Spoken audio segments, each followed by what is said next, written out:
Good evening student, आपका अपने YouTube channel Bajirao classes पर एक बार फिर से स्वागत है। जैसा कि कल हमने प्रेजेंट टेंस के बेसिक कंसेप्ट के बारे में डिस्कस किया था और आज हम वहीं से शुरू करते हुए प्रेजेंट टेंस के चाहे तो इंडेफिनिट है, चाहे तो कंटिन्यूस है, चाहे तो परफेक्ट और परफेक्ट कंटिन्यूस है, उसके बारे में कुछ हम सेंटेंसेस लिखेंगे, बताएंगे आपको। और जो बेसिक चीज़ें हैं कि आपको कहाँ पर किस सिचुएशन में कौन सा टेंस यूज करना है वो भी चीज़ें बताएंगे। फर्स्ट ऑफ ऑल मैंने जैसा कि लिखा आपके सामने present indefinite tense. Present indefinite tense में अपने बच्चे 3-4 चीज़ों को याद रखना है। फर्स्ट ऑफ ऑल तो जो हैबिचुअल एक्शन है वो आपने किस में, हैबिचुअल एक्शन में, हैबिचुअल एक्शन है तो आपने उस चीज़ के लिए आपने प्रेजेंट इंडेफिनिट टेंस का प्रयोग करना है। नंबर 2, चाहे तो जनरल जो ट्रूथ है, जनरल ट्रूथ है, अगर तो जनरल ट्रूथ कहीं पर आप बता रहे हैं तो आप प्रेजेंट इंडेफिनिट टेंस का प्रयोग करेंगे। और चाहे तो आप इसके बाद करेंगे जो प्रेजेंट की, जो आप प्रेजेंट में आप कर रहे हैं, प्रेजेंट में अभी कर रहे हैं उसके बारे में, जैसे कि प्रेजेंट में कर रहे हैं जनरल ट्रूथ, जैसे जनरल ट्रूथ हम किसी की बता रहे हैं, कोई भी किसी चीज़ के बारे में बता रहे हैं। हैबिचुअल और रूटीन वर्क भी आप ऐड करो, रूटीन वर्क आप ऐड करेंगे। उसके बाद है अगर कोई कोटेशन है, कोटेशन किसी की भी सेइंग आप कह सकते हैं, सेइंग है। अब इनका जैसे एग्जांपल है हैबिचुअल वर्क क्या हो गया, मैं हैबिचुअल क्या है, मैं अक्सर शाम को बुक पढ़ता हूँ, ये मेरी आदत बन गई है, काफ़ी सालों से मैं ऐसा कर रहा हूँ। तो मैं कर सकता हूँ कि I often read book in the evening, evening. अब यहाँ पर एक बात और मैं आपको बताना चाहूँगा, जब तक ये जनरल ट्रूथ तो ये हो गया ना, the sun rises in the east, earth moves around the sun, ऐसे ऐसे एग्जाम्पल जो सर्वमान्य सत्य है। अगर तो जैसे Kanpur stands on the bank of river Yamuna, ये भी सत्य है क्योंकि वहीं पर वो जनरल ट्रूथ है, वहीं पर है। And Delhi also on the Yamuna bank, ये भी सर्वमान्य सत्य है और जनरल ट्रूथ है, वो वहाँ है, अभी प्रेजेंट है।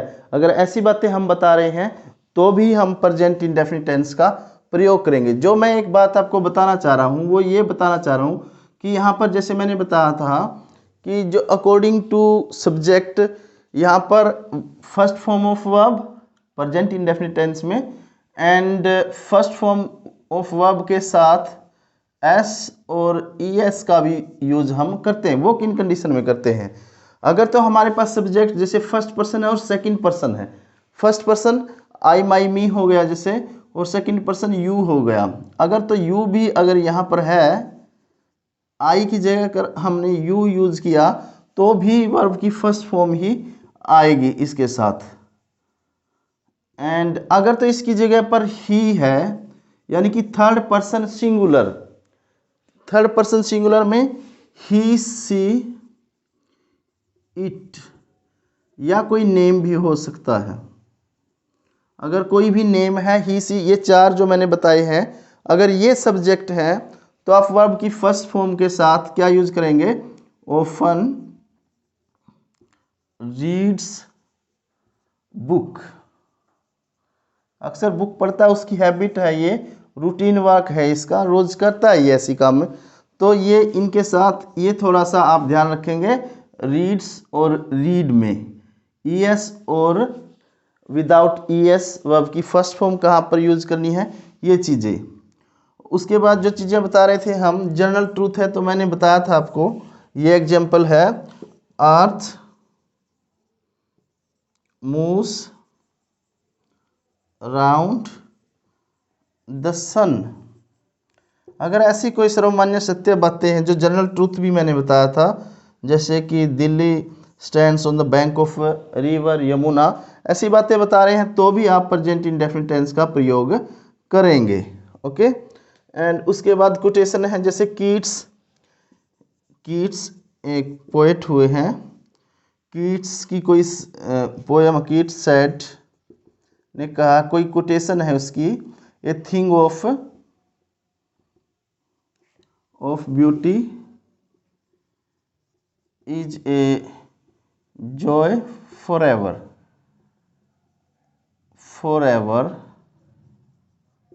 अगर ऐसी भी कोई कोटेशन किसी की भी है, महान जो आदमी हुए हैं उनकी कोई बात है कही हुई, वो बात भी अगर उनकी सेइंग है कोई, वो भी आप प्रेजेंट इंडेफिनिट टेंस में लिखेंगे और बताएंगे।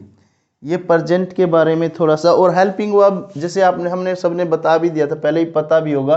हेल्पिंग वर्ब भी हम डू और डज यूज करते हैं। डज किसके साथ? थर्ड पर्सन सिंगुलर अगर तो सब्जेक्ट है, थर्ड पर्सन सिंगुलर अगर सब्जेक्ट है तो डज हेल्पिंग वर्ब यूज करते हैं। और अगर तो first person and second person, ये हेल्पिंग वर्ब हम ये जो है हेल्पिंग वर्ब है जो हम प्रेजेंट इंडेफिनिट टेंस में यूज करेंगे। ओके, थोड़ा सा एक बार आप सेंटेंस फॉर्मेशन भी आप देख लीजिए। सॉरी, सेंटेंस फॉर्मेशन में क्या है कि आपको सेंटेंस में आपको वर्ब कहाँ यूज करनी है, सब्जेक्ट कहाँ यूज करना है, हेल्पिंग वर्ब कहाँ यूज करनी है, वो चीज़ें पता होनी चाहिए। सेंटेंस फॉर्मेशन अगर तो आप अकॉर्डिंगली ये चीज़ें यूज नहीं करेंगे तो भी आपका सेंटेंस राइट नहीं होगा, चाहे आपने वर्ब और हेल्पिंग वर्ब राइट यूज कर की हो। चाहे तो सिंपल सेंटेंस है, जो simple sentence, negative and interrogative. यहाँ पर क्या है, सिंपल में आप सब्जेक्ट प्लस हेल्पिंग वर्ब अगर तो यूज होती है तो helping verb plus main verb and object. Okay, and the negative में क्या है, सब्जेक्ट हेल्पिंग वर्ब, नहीं नेगेटिव में helping verb and note helping verb के बाद वर्ब एंड ऑब्जेक्ट। इंटेरोगेटिव में चाहे तो कोई भी टेंस हो, सेंटेंस हो, कहीं पर भी इंटेरोगेटिव सेंटेंस में जो हेल्पिंग वर्ब है जो वो सब्जेक्ट से पहले आ जाएगी, हेल्पिंग वर्ब फिर सब्जेक्ट आएगा, सब्जेक्ट एंड वर्ब और ऑब्जेक्ट, राइट है।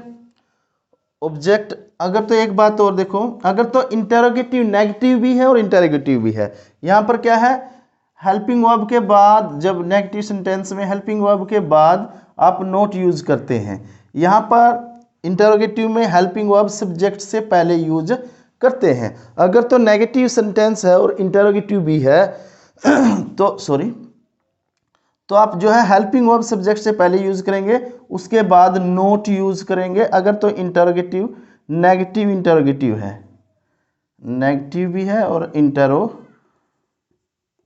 इंटेरोगेटिव भी है, राइट है। यहाँ पर नोट वर्ब से पहले यूज करेंगे। और उसके बाद जैसे कि हम अभी डिस्कस कर रहे थे प्रेजेंट इंडेफिनिट टेंस में हेल्पिंग वर्ब की जगह हम क्या है, डू डज यूज करते हैं, डू डज। ओके, और दूसरी बात मैं बताना चाहूँगा, ये सिंपल यानी कि अफर्मेटिव सेंटेंस में, सिंपल भी कह सकते हैं, अफर्मेटिव में सिर्फ किसमें, प्रेजेंट इंडेफिनिट टेंस में हेल्पिंग वर्ब यूज नहीं की जाती। कहाँ पर, अफर्मेटिव सेंटेंस में we do not use helping verb in affirmative sentence. ये चीज़ें ध्यान रखने की थोड़ा सा, क्योंकि यहाँ पर हमने हेल्पिंग वर्ब ये एक कॉमन मैंने सेंटेंस फॉर्मेशन लिखी थी जो इंटरोगेटिव यानी कि इसमें प्रेजेंट इंडेफिनिट टेंस में एप्लीकेबल नहीं होती है। यहाँ अफर्मेटिव में एक बार मैं फिर बता रहा हूँ, प्रेजेंट इंडेफिनिट टेंस में अफर्मेटिव फॉर्म में यानी कि सिंपल फॉर्म में हेल्पिंग वर्ब यूज नहीं होती है। नेगेटिव में और इंटरोगेटिव में आपको डू और डज आपने यूज करनी है। कहाँ पर हमने यूज करनी है? प्रेजेंट इन डेफिनिट टेंस में। यहाँ पर भी डू और डज, डू और डज हमने यूज करनी है। और यहाँ पर दो हेल्पिंग वर्ब दी हुई है, हमने ऑप्शन है। ये चीज़ें भी जैसे हमने यहाँ पर बताया था, अभी हमने इरेज किया हुआ है कि वर्ब की फर्स्ट फॉर्म के साथ एस और ई एस लगाते हैं हम अगर, तो हमारे पास एक सब्जेक्ट होता है थर्ड पर्सन सिंगुलर, वो है तो हम वर्ब की फर्स्ट फॉर्म के साथ एस और ई एस लगाते हैं। और वही चीज़ें यहाँ पर होती हैं हेल्पिंग वर्ब में भी एप्लीकेबल होती हैं। सिर्फ आपने क्या याद रखना है? Third person singular. अगर आपके पास थर्ड पर्सन सिंगुलर सब्जेक्ट है तो आपने हेल्पिंग वर्ब यूज करनी है डज, डज। अगर तो इसके अलावा third person singular, not only third person but also third person singular if you have as subject in a sentence, तो आपने यूज करनी हेल्पिंग वर्ब डज। और दूसरी बात मैं बताना चाहूँगा, माना कि यहाँ पर हमने बताया था, एक सेंटेंस भी लिखा था, अभी भी लिख देता हूँ चलो। Garima goes to attend English class at Bajirao classes daily. अब यहाँ पर हमने गरिमा क्या है? नाउन है, सिंगुलर है, थर्ड पर्सन है, थर्ड पर्सन सिंगुलर है। या हमने गोज यूज किया है, फर्स्ट फॉर्म के साथ ईएस लगाया है। माना कि ये नेगेटिव हो गया कि गरिमा नहीं जाती है अटेंड करने के लिए क्लास, तो हम क्या करेंगे? गरिमा यहाँ पर चलो देख लो, यहाँ पर हमने क्या किया? गोज है, अगर तो नेगेटिव होगा तो डज नॉट इसके साथ लग जाएगा। और जो ईएस है यहाँ ईएस नहीं लगेगा, डू के साथ ईएस हमने यूज कर दिया है। ओके, समझ पा रहे हैं ना? ठीक है। अब ये बेसिक चीजें हैं प्रेजेंट इंडेफिनिट टेंस के बारे में। हमने आपको बताया था कि प्रेजेंट इंडेफिनिट टेंस किन परिस्थितियों में हमने यूज करना है। और अब हम इसके बारे में बहुत कुछ या बहुत जैसे जो काम आने योग्य है एट द सेकेंडरी और सीनियर सेकेंडरी लेवल पर, वो चीज़ें हमने बता दी है। बहुत हैवी चीज़ें नहीं है। जो 10वीं और +2 की चीज़ें हैं वो चीज़ें यहाँ पर हमने डिस्कस कर ली है। अब प्रेजेंट कॉन्टिन्यूस टेंस के बारे में। प्रेजेंट कॉन्टिन्यूस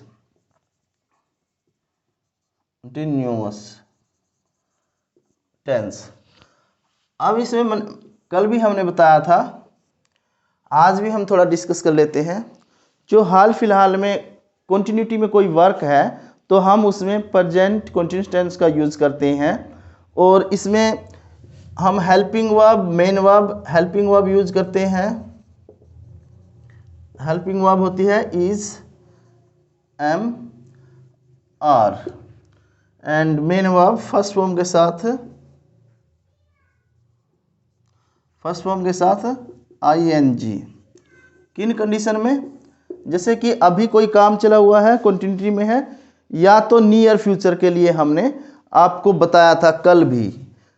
इसके बारे में इतना ही है। सेंटेंस फॉर्मेशन एक बार देख लो। जैसे कि जो फर्स्ट पर्सन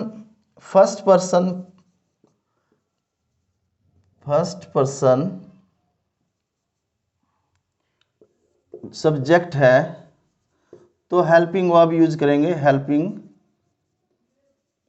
वर्ब क्या लगेगी? M, are. किन कंडीशन में? अगर तो सिंगुलर है तो एम लगेगा, अगर तो प्लूरल है तो आर लगेगा।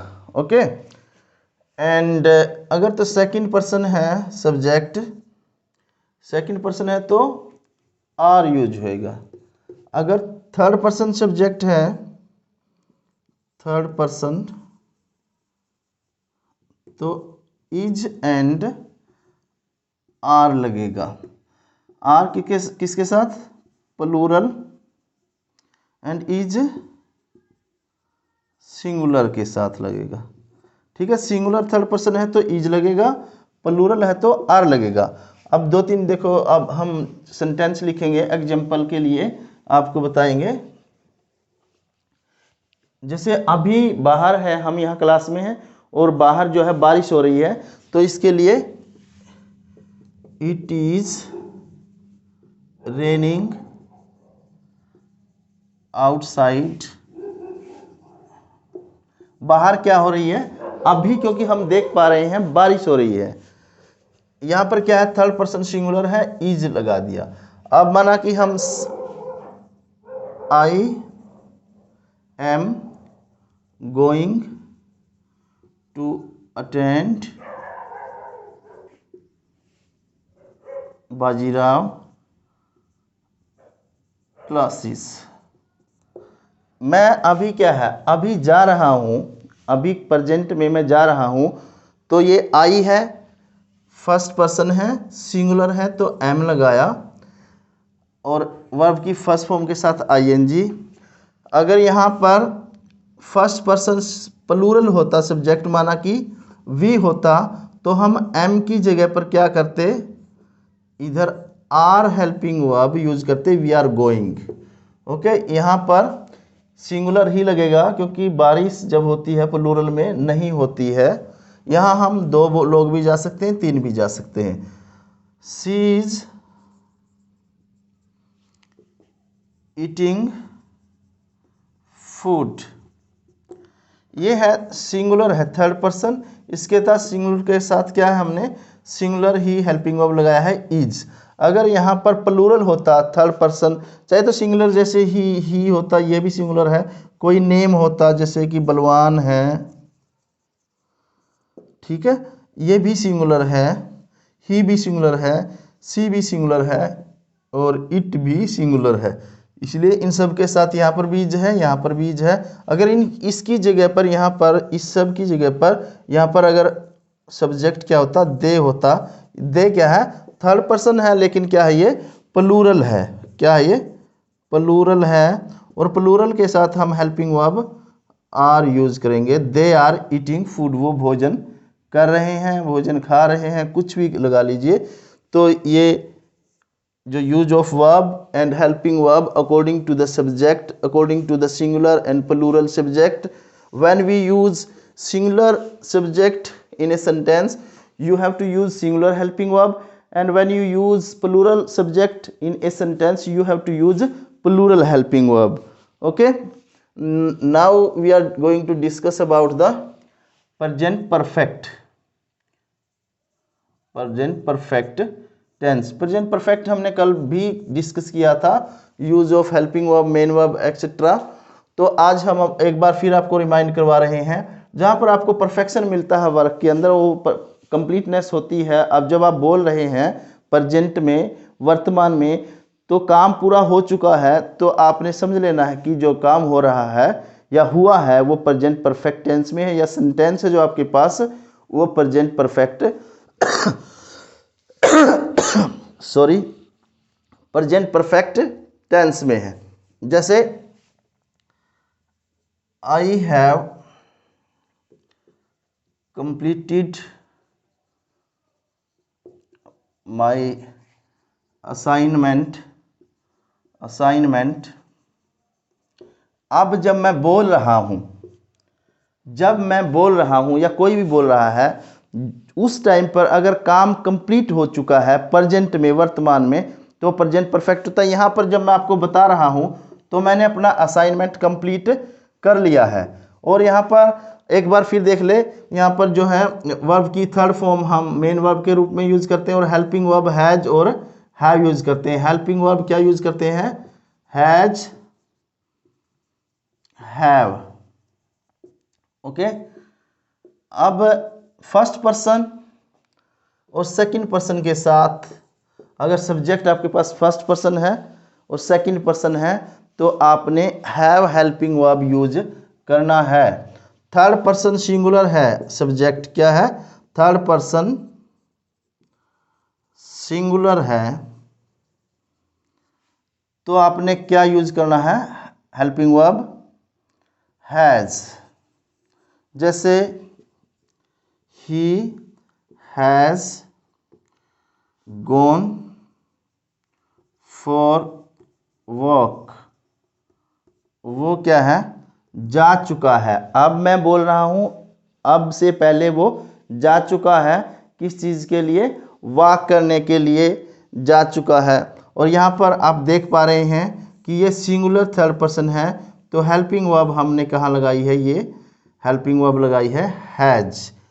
हैज हेल्पिंग वर्ब यहाँ पर सिंगुलर के साथ। अगर तो यहाँ पर थर्ड पर्सन हम प्लूरल, जैसे कि दे है, दे थर्ड पर्सन प्लूरल है, तो यहाँ पर दे हैव यूज करेंगे, हैव हम यहाँ पर हेल्पिंग वर्ब लगाएंगे। ओके, अब देख लो ये जो है प्रेजेंट परफेक्ट टेंस के बारे में थोड़ा सा एक बार जो है प्रेजेंट परफेक्ट कंटिन्यूस के बारे में डिस्कस कर लेते हैं, फिर उसके बाद प्रेजेंट परफेक्ट कंटिन्यूस।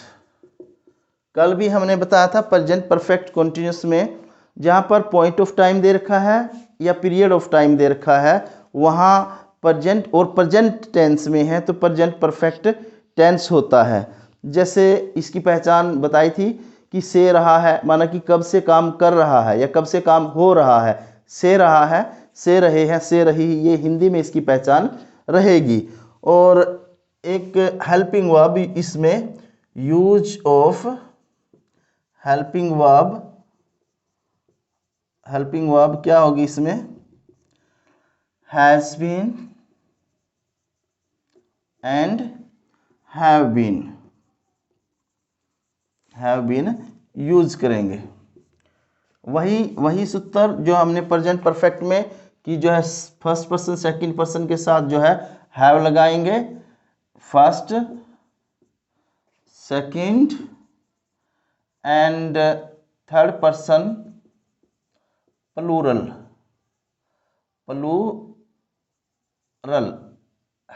हैव लगाएंगे और हैज लगाएंगे। थर्ड पर्सन सिंगुलर अगर आपके पास सब्जेक्ट है तो आप क्या लगाएंगे, हेल्पिंग वर्ब हैज बीन लगाएंगे। जैसे एक हम आपको एक एग्जांपल भी आप बताते हैं, हम बताते हैं आपको, जैसे कि बारिश हो रही है और सुबह से हो रही है, कब से हो रही है, सुबह से हो रही है। तो हम, और एक और बात है यहाँ पर दो शब्द यूज होते हैं, सिंस एंड फॉर। अब अगर तो पॉइंट ऑफ टाइम है, काम का पॉइंट दे रखा है कि कब से काम हो रहा है, जैसे कि it has been raining since morning. Okay, he has been working in Tata Motors. He has been working in Tata Motors since 1994। ये भी एक ईयर पॉइंट आउट किया गया है कि उस साल से या दिसंबर 1994 तब से टाटा मोटर में काम कर रहा है। अगर पीरियड ऑफ टाइम दे रखा है तो जैसे एग्जांपल दूंगा मैं, Viren has been reading for 2 years in this school. Okay अगर तो जैसे 2 years है, 24 hours है या 2 hours है, एक पीरियड ऑफ टाइम अगर आपने दे रखा है तो क्या लगाना है, अपने 4 यूज करना है। अगर तो आपका पॉइंट ऑफ टाइम दे रखा है तो सिंस आपने यूज करना है। अब यहाँ पर हमने देखो 3 सेंटेंस आपके सामने लिखे हैं और तीनों में जो है सब्जेक्ट क्या है, थर्ड पर्सन सिंगुलर है। ओके अगर तो हमारे पास यहाँ पर फर्स्ट पर्सन होता सब्जेक्ट, सेकंड पर्सन होता या थर्ड पर्सन प्लूरल होता। फर्स्ट पर्सन मतलब आई हो गया, या दे होता, दे क्या है, थर्ड पर्सन प्लूरल है। सेकंड पर्सन अगर तो यू होता तो हम हैज की जगह पर यहाँ पर क्या यूज करते, हैव बीन यूज करते, they have been working, I have been working, you have been working. Okay समझ में आ गया ना, point of time and period of time. आज बच्चे हमने देखो यूज ये प्रेजेंट टेंस के बारे में, चाहे तो इंडेफिनिट है, चाहे तो कॉन्टिन्यूस है, चाहे तो हमारा क्या है, चाहे तो हमारा परफेक्ट एंड परफेक्ट कॉन्टिन्यूस है। उसके बारे में हमने एग्जाम्पल भी हमने यहाँ पर डिस्कस किए हैं। And use of verb and helping verb, sentence formation आपको एक बार बता दी कि सब्जेक्ट सिंपल में subject, helping verb and main verb and object, negative में हेल्पिंग वर्ब फिर नोट फिर मेन वर्ब, और इंटरोगेटिव में हेल्पिंग वर्ब सब्जेक्ट से पहले यूज करते हैं। सब में लागू होती है, सेंटेंस फॉर्मेशन सब में सेम होती है, हमने शुरुआत में ही बताया था। और अब कल की क्लास में हम पास्ट टेंस जो है वो कंप्लीट करेंगे। और आपने इस चैनल पे जो क्लासेज मिल रही है उसकी फीडबैक आपने देना है, क्योंकि अगर आप फीडबैक देंगे, अगर तो कोई कमी है कहीं पर तो हम उसको दूर करने की कोशिश करेंगे। आपकी फीडबैक के ऊपर ही हमें हौसला भी मिलेगा, आगे क्लासेस भी हम चलाएंगे या बनाएंगे वीडियो आप लोगों के लिए। आपको कितना फ़ायदा मिलेगा ये भी आपकी फीडबैक के ऊपर ही निर्धारित है। इसलिए हम आपसे एक उम्मीद भी करते हैं कि आप इस चैनल को ज़्यादा से ज़्यादा सब्सक्राइब करें और शेयर करें, ताकि ज़्यादा से ज़्यादा बच्चों तक ये पहुँच सके, क्योंकि एग्ज़ाम टाइम अभी आने वाला है। कुछ रिवीजन या कुछ भी चीज़ें जो उन्होंने पढ़ी हैं आज तक या नहीं भी पढ़ी हैं, वो चीज़ें वो जान सके और एग्ज़ाम में अच्छा कर सके। ओके थैंक यू, जय हिंद जय भारत।